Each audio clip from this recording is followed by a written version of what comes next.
So guys good evening.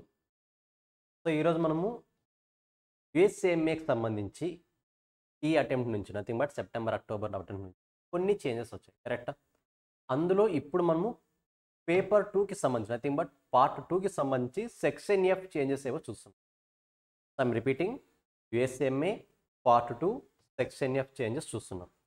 మనకు ఓవరాల్గా section ఎఫ్లో 3 టాపిక్స్ ఉంటాయి. అందులో ఓన్లీ టాపిక్ 1 అండ్ టాపిక్ 3లో మాత్రమే అడిషన్స్ వచ్చాయి. ఓన్లీ టాపిక్ 1 అండ్ టాపిక్ 3లో మాత్రమే అడిషన్స్ వచ్చాయి. సో అడిషనల్ టాపిక్స్ ఏంటి అనేది చూద్దాం. Now we're discussing about topic 1. Topic 1లో మనకు స్పెసిఫిక్గా టైప్స్ ఆఫ్ బిజినెస్ ఫ్రాడ్స్ చెప్పారు.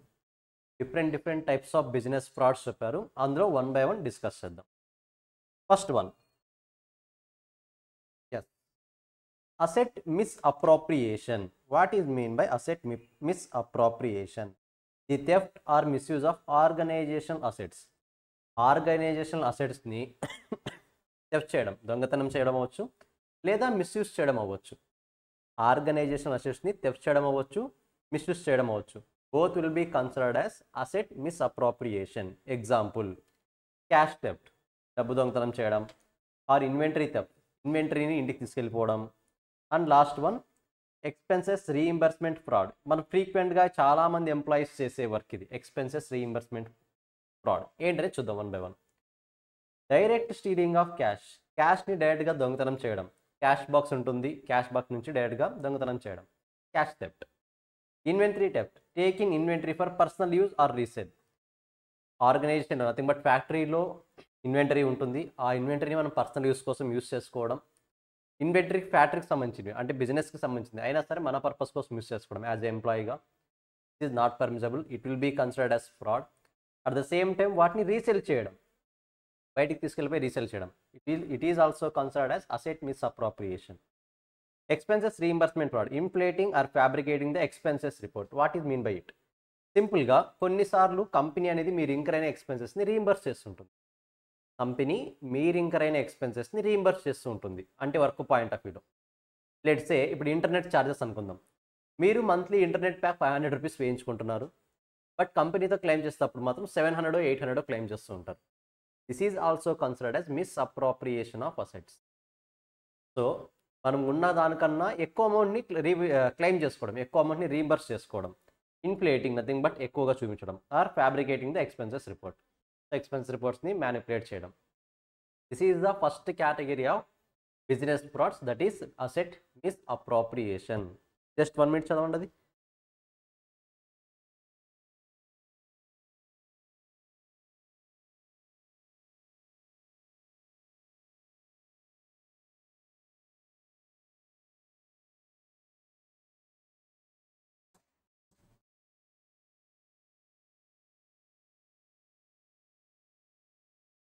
Guys, clear?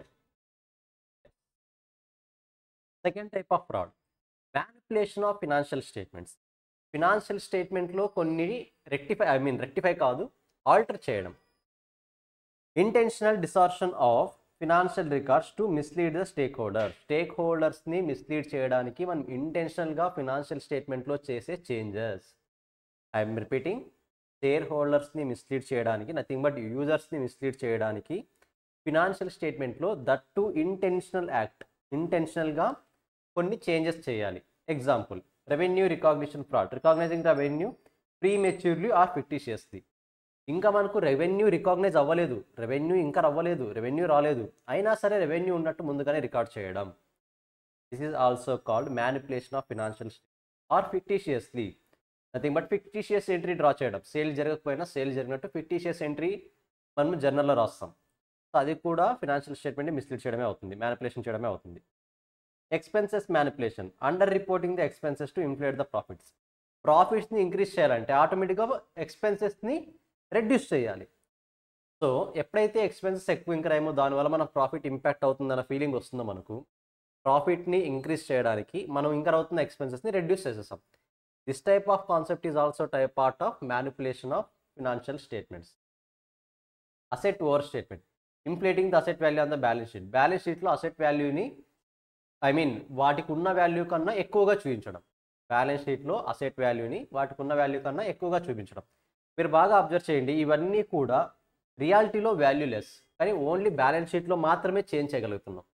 ఇప్పుడు అసెట్ వాల్యూ ఓవర్ స్టేట్ చేయడము అంటే బ్యాలెన్స్ షీట్లో let's say asset value 100 rupees ఉంటే బ్యాలెన్స్ షీట్లో 150 రూపీస్ చూపిస్తున్నాం. కానీ రియాలిటీలో అసెట్ వాల్యూ 150 ఉంటుందా? 100 ఉంటుంది. కానీ మనం ఏం చేస్తాం, బ్యాలెన్స్ షీట్లో ఎక్కువ వాల్యూ చూపిస్తాం. ఇవన్నీ కూడా త్రూ ఫినాన్షియల్ స్టేట్మెంట్ ద్వారా మాత్రమే చేయగలిగే manipulations. This is the second kind of manipulations, second type of fraud, that is manipulation of financial statements. Just 1 minute చదివేసేయండి.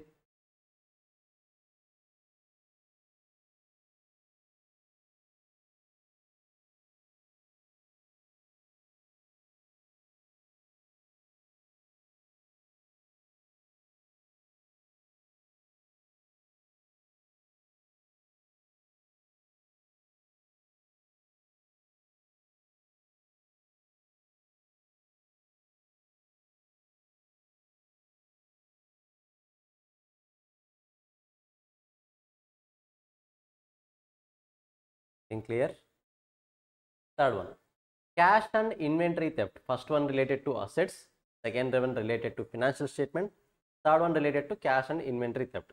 It is almost similar to first kind of category, asset misappropriation ఉంది కదా, same దానిలాగే ఉంటుంది. Unauthorised taking of cash or inventory. Authorised people కాకుండా unauthorised people ఈ ఇన్వెంటరీని, ఈ క్యాష్ని touch చేయడం, మేబీ ఇన్వెంటరీ మిస్హ్యాండిల్ చేయడం అవ్వచ్చు, ఆర్ క్యాష్ని దొంగతనం చేయడం అవ్వచ్చు, ఏదైనా అవ్వచ్చు. Example, skimming, removing cash before it is record in the books. బుక్స్లో రికార్డ్ చేయకుండానే క్యాష్ని విత్డ్రా చేయడం. బట్ ఏదో పేమెంట్ చేశారు, ఫస్ట్ అది రికార్డ్ చేయాలి, రికార్డ్ చేసిన తర్వాత పేమెంట్ చేయాలి. టారెన్సీ, stealing cash that has already been recorded. Already record చేసిన అమౌంట్ని దొంగతనం చేయడం. నథింగ్ బట్ సేల్స్ జనరేట్ అయ్యాయి, సేల్స్ జనరేట్ అయినట్టు ఎంట్రీ రాసాము అంటే ఆల్రెడీ రికార్డ్ చేసాం క్యాష్ రిసీవ్ చేసుకున్నట్టు, ఇప్పుడు ఈ డబ్బును దొంగతనం చేస్తాం. దట్ ఈస్ కాల్డ్ టారెన్సీ. Inventory shrinkage, disappearance of inventory due to theft. సింపుల్గా 100 kgs యాజ్ ఆఫ్ నో నా దగ్గర స్టాక్ ఉంది, టుమారో మార్నింగ్ వచ్చేపాటికి 80 kgs అయింది, నథింగ్ బట్ రెడ్యూస్ అయింది. రెడ్యూస్ అయ్యే కాన్సెప్ట్ని ష్రింకేజ్ అంటాం. ష్రింకేజ్ రెడ్యూస్ అవ్వడం. సో ఎందుకు 20 kgs తగ్గింది? Because of theft. నేను థెఫ్ట్ చేశాను, థెఫ్ట్ చేయడం వల్ల ఆటోమేటిక్గా 20 kgs ష్రింక్ అయింది. Concept is called cash and inventory theft. Cash and inventory theft. Next one, payroll fraud. Payroll అంటే మోస్ట్లీ రిలేటెడ్ టు హెచ్ఆర్ డిపార్ట్మెంట్కి సంబంధించిన ఫ్రాడ్స్ జరుగుతాయి. ఇక్కడ హెచ్ఆర్ డిపార్ట్మెంట్కి సంబంధించిన ఫ్రాడ్స్ జరుగుతాయి. Definition, manipulating payroll system to divert funds. సింపుల్గా ఫండ్స్ని డైవర్ట్ చేయడానికి యూజ్ చేసే ఒక మెథడ్. ఏ type of method sir? Ghost employee, adding fictitious employee and collecting their salaries. Let's say I am the HR, నేను ఎక్స్ అనే పర్సన్ని అపాయింట్ చేశాను, ఎక్స్ అనే పర్సన్ అపాయింట్ చేసి మంత్లీ 1 lakh శాలరీ పే చేస్తున్నాను. బట్ ప్రాపర్గా ఎంక్వైరీ చేసిన తర్వాత తెలిసింది అసలు నా కంపెనీలో ఎక్స్ అనే ఎంప్లాయీ లేడు. మరి ఏం చేస్తున్నారు? హెచ్ఆర్ ఒక డమ్మీ ఎంప్లాయీని క్రియేట్ చేసి ఆ డమ్మీ ఎంప్లాయీకి పే చేస్తున్న శాలరీని హెచ్ఆర్ఏ తీసుకుంటున్నాడు. It's called ghost employee, fictitious employee. Employees లేకపోయినా సరే ఉన్నట్టు క్రియేట్ చేయడం. సో మోస్ట్లీ పేరోల్ డిపార్ట్మెంట్లో ఎక్కువ జరుగుతాయి. Falsifying hours, over reporting hours work to receive high pay. సింపుల్గా లెట్స్ సే హవర్లీ వేజెస్ తీసుకునే వాళ్ళు ఉంటారు. హవర్లీ వేజెస్ అంటే ఎన్ని అవర్స్ వర్క్ చేస్తే అంత పేమెంట్ ఇస్తారు. పర్టికులర్ ఎంప్లాయీ 10 hours వర్క్ చేశాడు వీక్లీ, అయినా సరే ఒక 20 hours వర్క్ చేసినట్టు చూపించి 20 hours పేమెంట్ ఇప్పిస్తారు. ఎందుకు ఇప్పిస్తారు? మేబీ వాళ్ళు కమిషన్ తీసుకుంటుండొచ్చు బ్యాక్ ఎండ్లో. లెట్స్ సే ఈ హెచ్ఆర్ఏ 10 hours వర్క్ చేసినా సరే 20 hours అని రిపోర్ట్ చేసి 20 hours శాలరీ ఇప్పిస్తాడు. ఇందులో 5 hours హెచ్ఆర్ తీసుకుంటాడు, మిగతా 5 hours ఎంప్లాయీకి ఇస్తాడు. సో ఇలాంటి కేటగిరీస్ కూడా జరుగుతుంటాయి, ఇలాంటి టైప్ ఆఫ్ మ్యానిపులేషన్స్ కూడా జరుగుతుంటాయి. The all are comes under payroll fraud. Commission fraud, ఇంతకుముందు చెప్పిన concept. Inflating sales figure to earn higher commission. జనరల్గా చాలామందికి సేల్స్ కమిషన్ అనేది ఎన్ని ఎక్కువ యూనిట్స్ సేల్ చేస్తే వాటి మీద వస్తుంటుంది. If I am the sales person, నేను సేల్ చేసింది 5 units అనుకుందాం, నేను సేల్ చేసింది 5 units, కానీ ఇప్పుడు నాకు 5 units సేల్ చేశాను కాబట్టి 5 units మీద సమ్ కమిషన్ వస్తుంది. బట్ నేనేం చేస్తాను, ఎక్కువ కమిషన్ రావాలని చెప్పేసి వీటిని 15 sales అని చూపిస్తాను. సమ్ మ్యానిపులేషన్ చేస్తాను. ఇప్పుడు నా కమిషన్ ఎన్ని వాటి మీద వస్తుంది? 15 sales మీద వస్తుంది. So all these category frauds are comes under payroll fraud. Payroll fraud కేటగిరీలోకి వస్తాయి ఇవన్నీ. Next one, fake suppliers. What is mean by fake suppliers? Definition creating non existent suppliers to divert company funds. Supplier ఉండడు కానీ supplier ఉన్నట్టు ఆటోమేటిక్గా ఒక dummy సప్లయర్ని create చేస్తాం. సప్లయర్ మనకు రా మెటీరియల్ని సప్లై చేసే పర్సన్ ఉండడు కానీ రా మెటీరియల్ని సప్లై చేస్తున్నట్టు ఒక డమ్మీ సప్లయర్ని క్రియేట్ చేస్తాం. ఆ డమ్మీ సప్లయర్కి పేమెంట్స్ చేస్తూ ఉంటాం మేము రా మెటీరియల్ పర్చేస్ చేసినట్టు. బట్ ఆ పేమెంట్ మరి ఎవరు తీసుకుంటుంటారు? మనమే తీసుకుంటుంటాం. Phantom vendors paying invoices to fake supplier to set up by employees. So ఎంప్లాయీసే సెటప్ చేస్తారు, అసలు అక్కడ సప్లయరే ఉండడు కానీ ఆ సప్లయర్ దగ్గర నుంచి రా మెటీరియల్ కొన్నట్టు చూపిస్తాము, కొన్ని వాటికి సంబంధించి పేమెంట్ జరుగుతున్నట్టు కూడా చూపిస్తాం. ఆ పేమెంట్స్ అల్టిమేట్గా మనమే తీసుకుంటాం. ఓవర్ బిల్లింగ్ ఇంకరైనా అమౌంట్ కన్నా ఎక్కువ ఛార్జెస్ చూపించడం.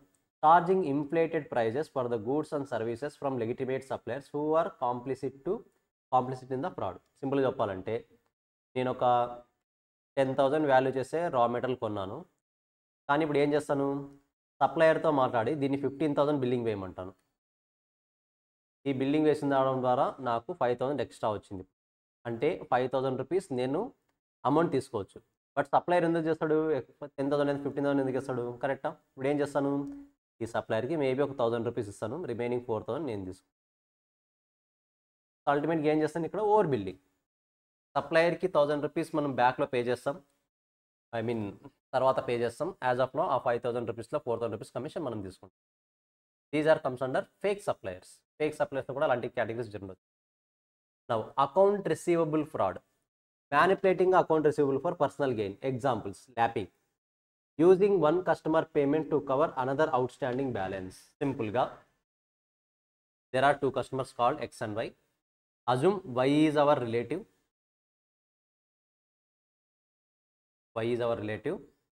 ఈరోజు డ్యూ ఉంది, ఈరోజు డ్యూ ఉంది పర్సన్ది, పేమెంట్ డ్యూ ఉంది. అంటే ఈరోజు మనకు మన రిలేటివ్ కంపెనీకి పే చేయాలి some amount, let's say 1 lakh అనుకుందాం. But due to some scenarios pay చేయలేకపోయాడు వై. మేబీ ఇంకో 1 week టైం పడుతుంది. ఎక్స్ది ఇంకా 1 week డ్యూ ఉంది కానీ ఈరోజే పే చేశాడు ముందుగానే. ఇప్పుడు వీళ్ళు ఏం చేస్తారు, ఈ 1,000ని వై పే చేసినట్టు చూపిస్తారు. వై పే చేసిన తర్వాత ఆఫ్టర్ 1 week ఈ డబ్బులు ఎక్స్కి ఛార్జ్ చేసుకుంటారు. ఎందుకంటే ఎక్స్కి ఇంకా మనకు డ్యూ టైం ఉంది కదా, ఎండింగ్ టైం, డ్యూ డేట్ దగ్గరలో ఇంకా 1 week టైం ఉంది కాబట్టి ఆ 1 week లోపు వై అడ్జస్ట్ చేస్తాడు. As of no X pay చేసిన అమౌంట్ వై పే చేసినట్టుగా చూపిస్తారు. వై పే చేసిన తర్వాత అమౌంట్ని ఎక్స్కి అడ్జస్ట్ చేస్తారు. This concept is called lapping. So using one customer payment to cover another outstanding balance. Trade sale fraud, recording fake sales on the credit to inflate revenue. Already discuss చేసిన పాయింటే, sales ఎక్కువ జరిగినట్టు చూపించడానికి ఆటోమేటిక్గా మనము కొన్ని జరిగిన వాటికన్నా ఎక్కువ చేసి చూపిస్తాం, ఇన్ఫ్లేట్ చేస్తాం. Sales on the to inflate revenue ఎక్కువ చేయడానికి సేల్స్ జరగకపోయినా సేల్స్ జరిగినట్టు చూపిస్తాం. అది కూడా క్రెడిట్లో ఎక్కువ చూపిస్తాం. ఎందుకంటే క్యాష్ ఇప్పటికిప్పుడు మనం చూపించలేము కదా సేల్ జరిగినట్టు చూపించమంటే, కాబట్టి క్రెడిట్లో చూపించవచ్చు మనం. Misappropriation, diverting income payments to personal accounts. Simple చెప్పాలంటే మనకు సేల్ చేసిన తర్వాత సమ్ అమౌంట్ వస్తుంటుంది, ఆ అమౌంట్లో సమ్ పోర్షన్ ఆఫ్ మనీని మనము మన పర్సనల్ అకౌంట్కి ట్రాన్స్ఫర్ చేసుకుంటాం, అంటే మన ఓన్ పర్పస్ కోసం యూస్ చేసుకుంటాం. సో ఈ type of category lapping, trade sales fraud and misappropriation will comes under account receivable fraud. So these are the topics related to section F topic 1. So section F topic 1లో మనకు వచ్చిన changes మాత్రం ఇవే. So asset misappropriation, manipulation of fraud, financial statement, cash and inventory theft, payroll fraud, fake suppliers, account receivable fraud. That's it. So ఓవరాల్గా ఈ changes మాత్రమే, ఈ additions మాత్రమే మనకు సెక్షన్ F టాపిక్ 1లో వచ్చాయి related to part 2. Same section F topic 2లో ఎలాంటి changes లేవు, నథింగ్ బట్ అడిషన్స్ ఏవి లేవు, కొన్ని డిలీషన్స్ ఉన్నాయి, విల్ డిస్కస్ లేటర్. మీకు పీడిఎఫ్లో వస్తుంది ఏ టాపిక్స్ యాడ్ చేస్తారు, ఏ టాపిక్ డిలీట్ చేస్తారు. ఇక్కడ మనం డిస్కస్ చేస్తుంది ఎస్పెషల్లీ అడిషనల్ టాపిక్స్ ఏవైతే యాడ్ చేస్తారో ఆ టాపిక్ డిస్కస్ చేస్తాం. Now topic 3. టాపిక్ 3లో వచ్చిన చేంజెస్ ఏంటి? Ethical consideration for the organisation, nothing but data ethics అనే కాన్సెప్ట్ని ఇంట్రడ్యూస్ చేశారు. అఫ్కోర్స్ మనకి ఇది P1 సెక్షన్ Fలో వస్తుంది, కాకపోతే దాన్ని ఇంకాస్త అనలైజ్ చేసి సమ్ పార్ట్స్గా సెగ్రిగేట్ చేసి P2 సెక్షన్ Fలో ఇంట్రడ్యూస్ చేశారు మెయిన్గా. సో ఎథికల్ కన్సిడరేషన్, ఎందుకంటే P1లో ఎథిక్స్ అనే టాపిక్ రాదు కదా, P2లో ఎథిక్స్ అనే టాపిక్ ఉంది మనకు, P2 సెక్షన్. కాబట్టి ఈ ఎథిక్స్ టాపిక్లో డేటా ఎథిక్స్ని యాడ్ చేశారు. చూద్దాం ఒకసారి. సింపుల్ వన్ ఇది కూడా.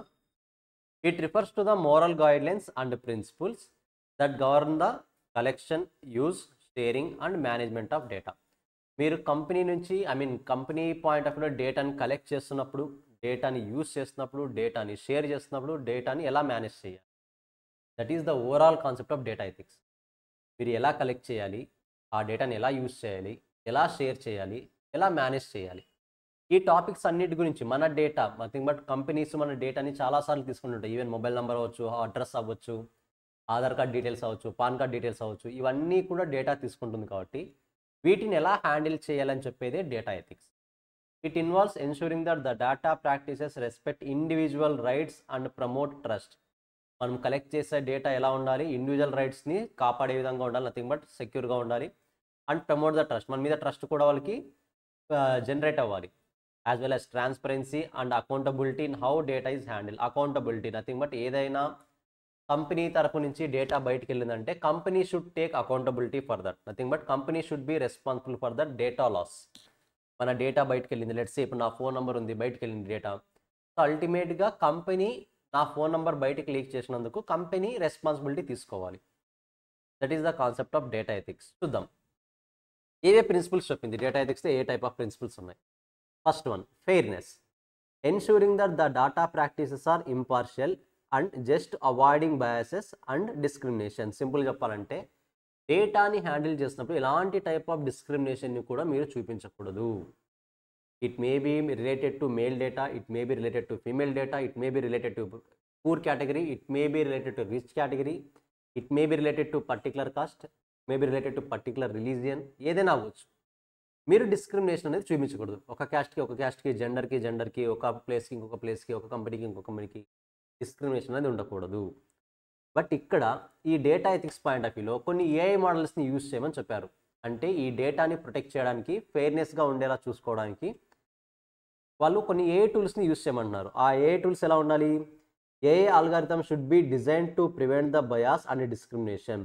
They must train on diverse and representative database to ensure equitable treatment across the different demographic groups. సింపుల్గా చెప్పాలంటే లెట్స్ సే ఇప్పుడు ఒక మేల్ పర్సన్, ఒక ఫీమేల్ పర్సన్ జాబ్ కోసం వచ్చారు.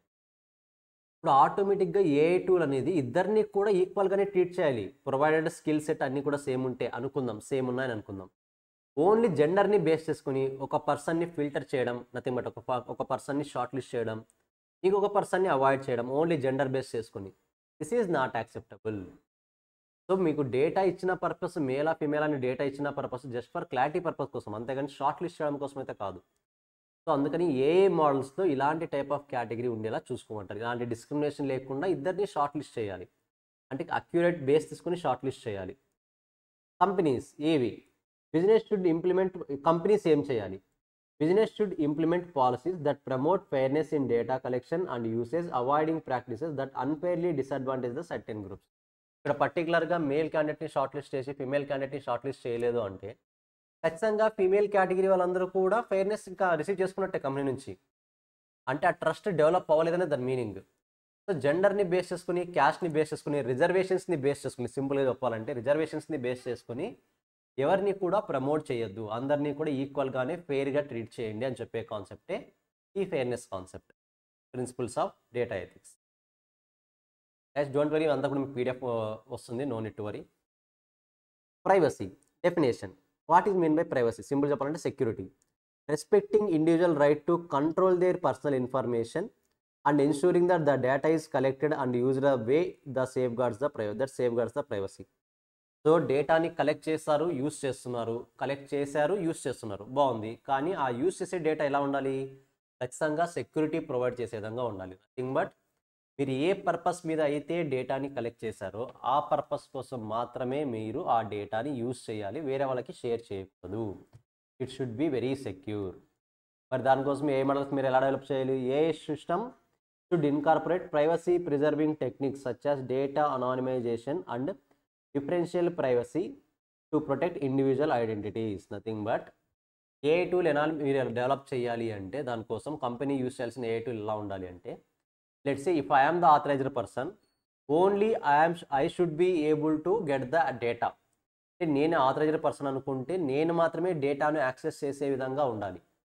దాని తర్వాత నా తర్వాత ఎవరు కూడా యాక్సెస్ చేయడానికి స్కోప్ ఉండకూడదు. ఎందుకు ఈ రూల్? సింపుల్గా ఒకవేళ ఫ్యూచర్లో డేటా లీక్ అయింది అనుకోండి, ఖచ్చితంగా అథారిటీ ఉన్నది నాకు ఒక్కటే కదా. కాబట్టి డెఫినెట్గా నేను దొరికిపోతాను ఈజీగా. అంటే నేనే షేర్ చేస్తుంటాను డేటాను. సో ఒక కస్టమర్ డేటాని ఇచ్చాడు, కస్టమర్ అవ్వచ్చు, కంపెనీ అవ్వచ్చు, క్లయింట్ అవ్వచ్చు, who ever it may B. డేటాని మన దగ్గరికి వచ్చిన తర్వాత సెక్యూర్గా చూసుకోవాల్సిన రెస్పాన్సిబిలిటీ డెఫినెట్గా కంపెనీదే. కంపెనీస్ ఏం చేయాలి?